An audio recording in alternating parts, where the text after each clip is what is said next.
It's going to take you a little bit to get this stuff malleable. Alright? Don't give up on it, and don't think that eating it is the answer, because it's not. If you put the stuff in the microwave, it'll probably separate on you faster than if you just muscle through and get it done. Alright? Take small pieces, squish them with the heel of your hand, and then combine them all together and eat it. This piece that I have right now is about that much of the log. It's probably more than I need, so you don't need a ton. You don't have to start with this enormous chunk. This log of like 1 pound with the 6 ounces of corn syrup will probably make anywhere from like 8 to 10 roses, so you don't really need to use a huge amount. So I'm going to start with a nice malleable piece. I'm using a cutting board because of the table, so you guys can go directly on the bench as long as your bench is clean. And I'm just going to start by rolling this into a log. You're looking for about a ½ inch diameter on this log. It doesn't really matter how long it is, it's variable.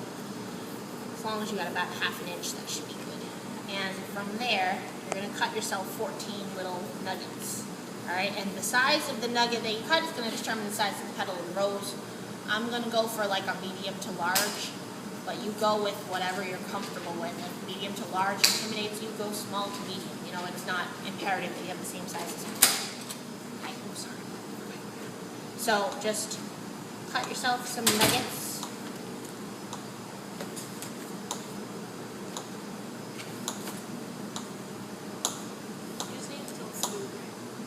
Yes. This left over a little bit. I'm just going to leave here for now. I will use it again later. And I have some sheets of plastic. I'm going to cut more for you guys later. But I prefer to use this type because it's smooth and flat, doesn't wrinkle that easily.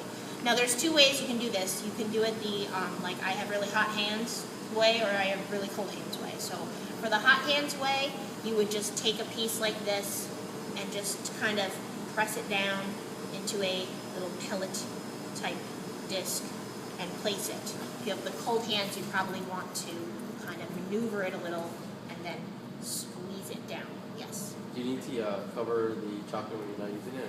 For the amount of time it's going to take me to make this rose, like, probably not. For 20 minutes or so, it's fine. It's not like marzipan where it dries out instantaneously. This will dry overnight. This will dry after 2 or 3 hours, but for a ½ an hour or so, it's not that bad.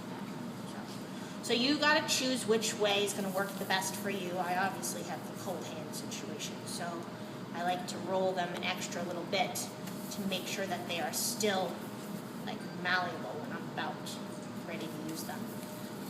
So I will line them all up.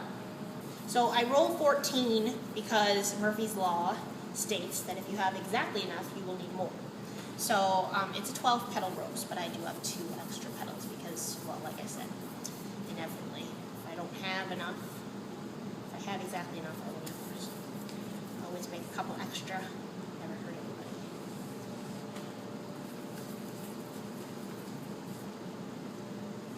So once you have them all rolled, you're going to take your second sheet of plastic and just lay it on the top. And you're going to take a rolling pin that has a nice flat end and just go at them one at a time, squish them down into discs.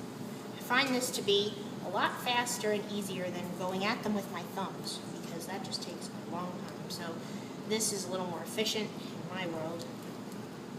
It's a little challenging because you got to kind of make sure that you don't go crooked, but I think it works well. And it kind of gives you the variation that a rose needs in order to make it look like a rose. Having them all the same thickness doesn't give you anything to work with in my world, so that's what I like to do.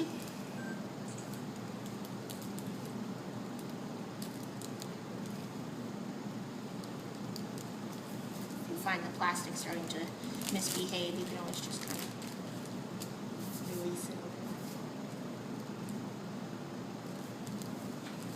So once you have them all flattened out, best to release. I don't know, these 2 are a little too close together for comfort.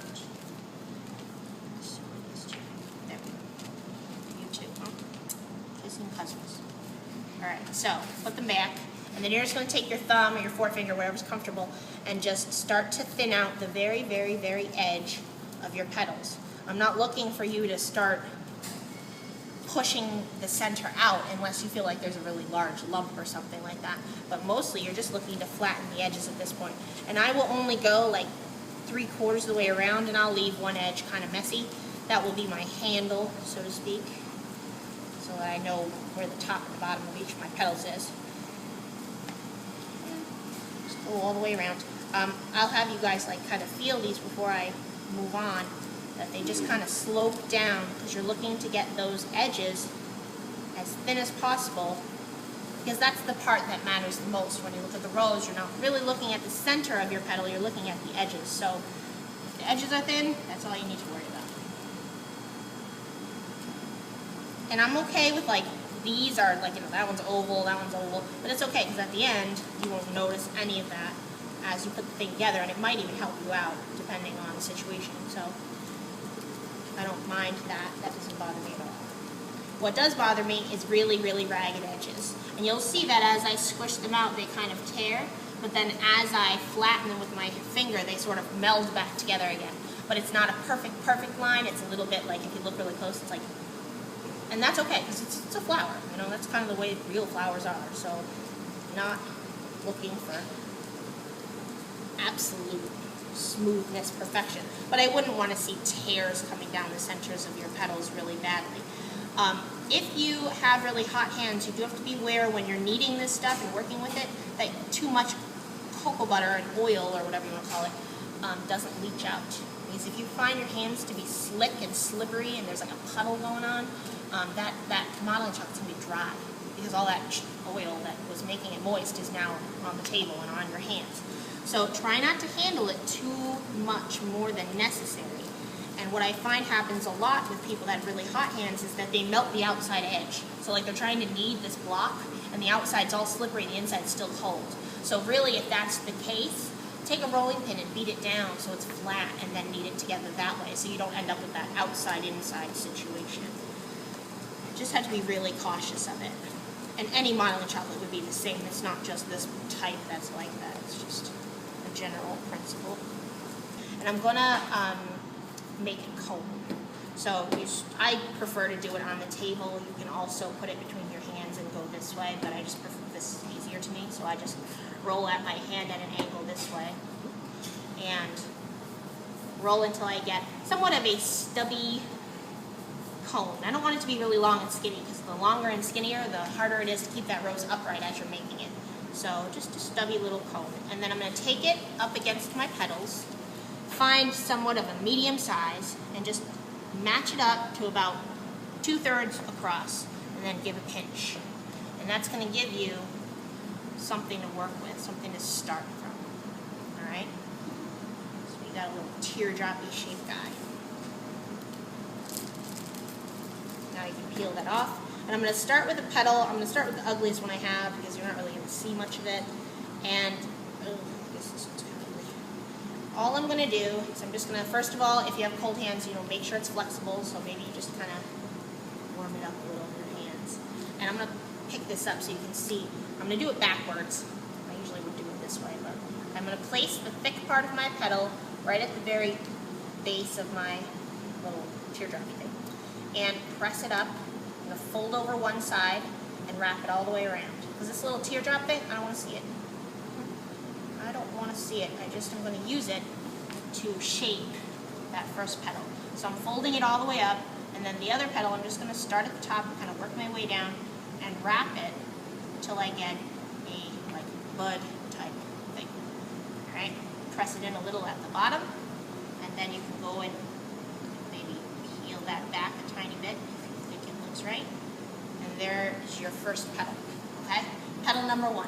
If you want me to check it after petal number 1, just to make sure it's done well in the center, that's kind of one of my sticking points on the grade of when I do your final entremet grade, because this is going to be on your entremet. If I see a hole, that's an issue. Okay, so make sure you don't have a hole, you just have a fold, as you can see. Like if I see that little cone sticking up through the top, it kind of reminds me of a little tongue. So I just like to not have it. So from here, you're going to do 3 petals around. So you're going to pick your maybe medium to smallish petals, something all approximately the same. I like to do this because my hands are cold, and then I'm just going to cup it this way.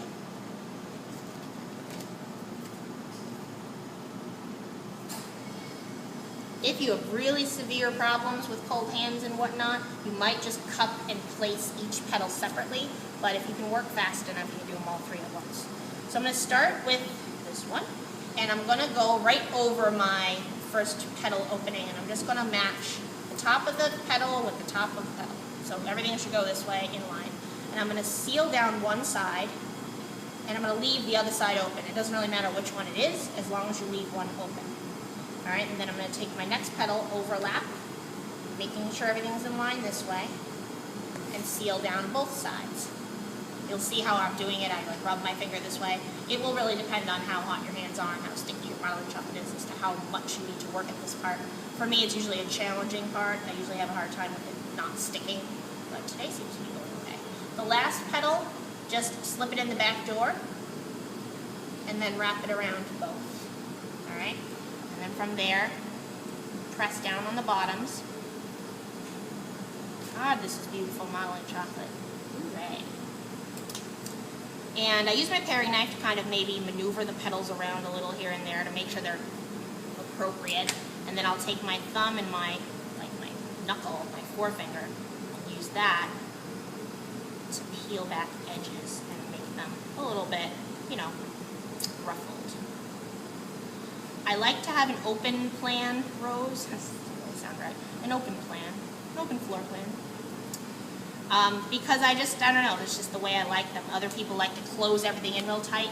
I'm not really particular to one way or the other for you guys. Whatever is comfortable for you, whatever you made. I mean, you probably learned a rose at least once in the past, so, you know, whatever is going to work the best for you. If you want to do it the way I'm doing mine, great. If you want to do it a little bit differently, that's fine. I just want a 12-petal rose with the center closed. The important parts.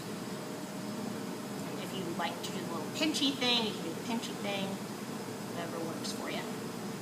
And see how that's like a little bit jagged right there? That's about as much as I'll take of that. Anything worse, I would reform the petal and re-smooth it. Alright? So then you need to do another 3. Okay, so the next 3 obviously have to be larger petals to make it all the way around. So I'm going to use my oval-shaped ones, and I'm going to use them this way. That way they wrap far. That's where those come in handy. A cup 3, just like I did last time.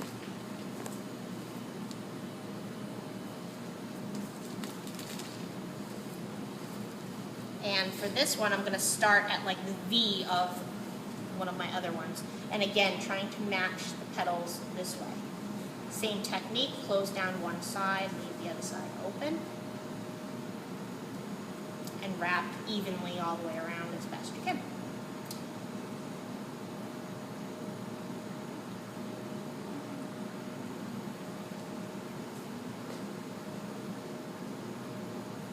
Last one you take and slip into the back door. Try to make sure that at the end of the day the overlap between each petal is sort of similar, so it's not like you have 2 that are really overlapped and then one that's like barely.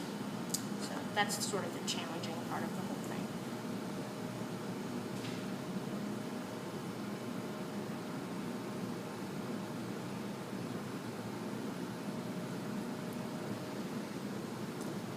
I always try to put it down as much as possible because the more you handle it, the thinner that little base gets at the bottom, and then the thing like tips on you as you're going. Not so good. So I try to put it down a lot. Again, with the paring knife, if needed, to kind of just open up things if you need to, and then peeling back your edges.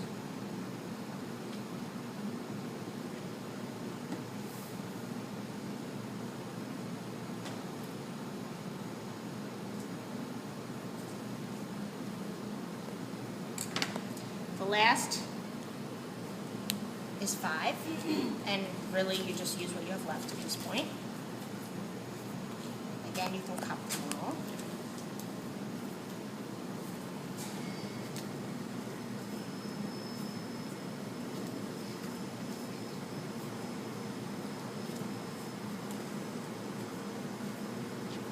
And then this one you can start again at the V, and leaving the first door open, so to speak, seal it only on one side. And this is the challenging one, is just to make sure that you get it evenly spaced all the way around. You don't have like 2 petals and then 3 on the other side, that you have them relatively even. It is hard. I totally messed it up many times myself, so just do the best you can to match them up.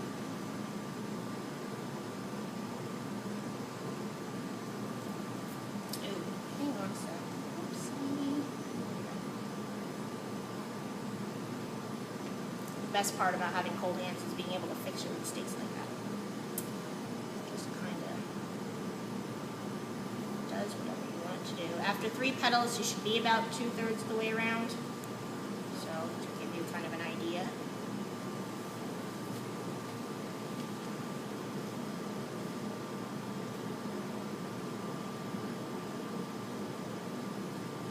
Last one goes in the back door. The right angle.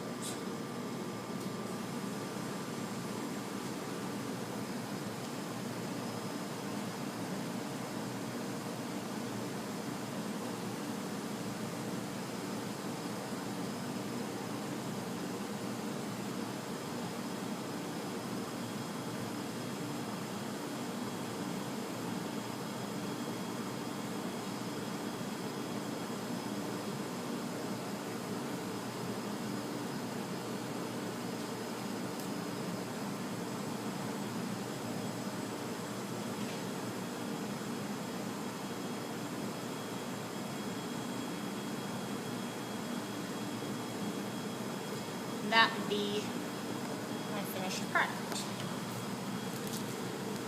Now, normally I would say leave it on the little stand for 3, 4, 5 minutes just to like kind of let it set up a little, but I'm in need of the rest of that modeling chocolate to do my leaves, so I'm going to cut it a little bit.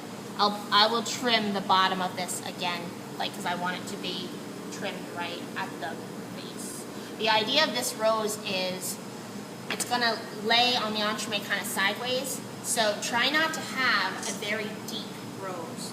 So try to keep it pretty V-shaped, that the open petals kind of overtake the bottom half, so that when you look at it at an angle this way, it looks pretty appealing. So do your best. It's kind of challenging. For the leaves, I used to have this amazing cutter and it got lost, so I don't have it anymore, but I have 2 different options for you, and that will depend on the size of your rose. So you're just going to take the leftover pieces and put it between the plastic, and then give it a roll. Make sure you go pretty thin because you want to kind of mimic the leaf thickness with the petal thickness. You don't want to have like these hefty leaves if you have nice thin petals, or vice versa. So try to kind of match it up. It might just be easier without the plastic.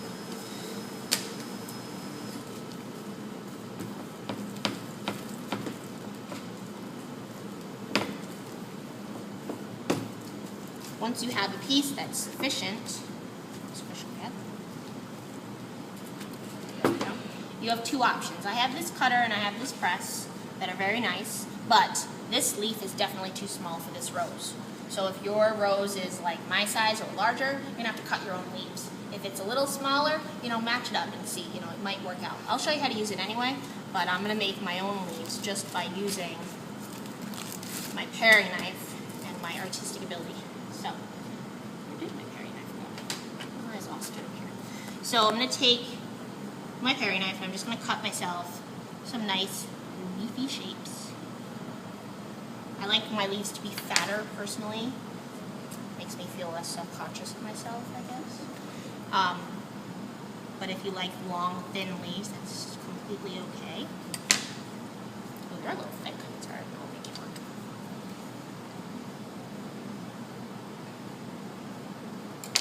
So you can do that. You need at least 3 leaves.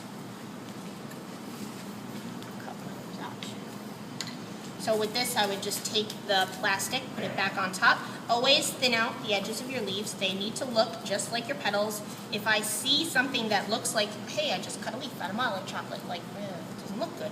But if it looks like this, they'll be like, oh, that's hand formed. So you have to kind of make it look like you've done it all by hand.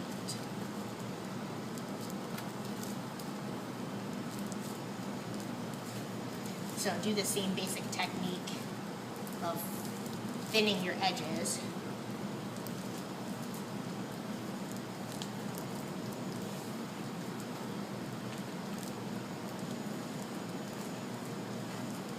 And then you'll take the back of your paring knife through the plastic and then draw yourself some leafy, viney type lines. That makes sense. Just beware that they should go in the appropriate direction. So if it's fat there and thin there, the lines should go this way. You know what I'm saying? And then remember what side is front, because if you put it on your entremet backwards, it looks kind of funny.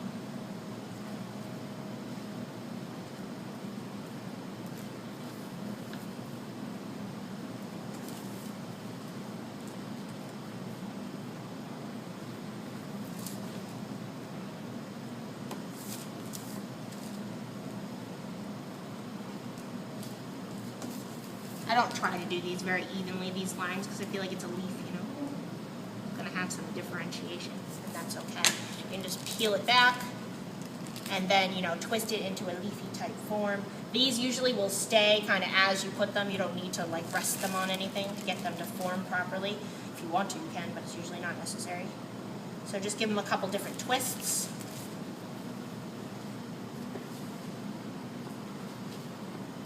And that will be fine.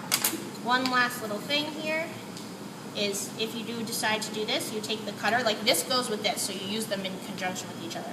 Put the leaf in the press down in the center, and then down on the outside edge, making sure you get all the way around a couple times. And then you peel it off of the silicone, and it has all of the indentations of a real leaf. And you can form it however you like and use it like that. Okay, so it's up to you if you want to use this or not. And that's that.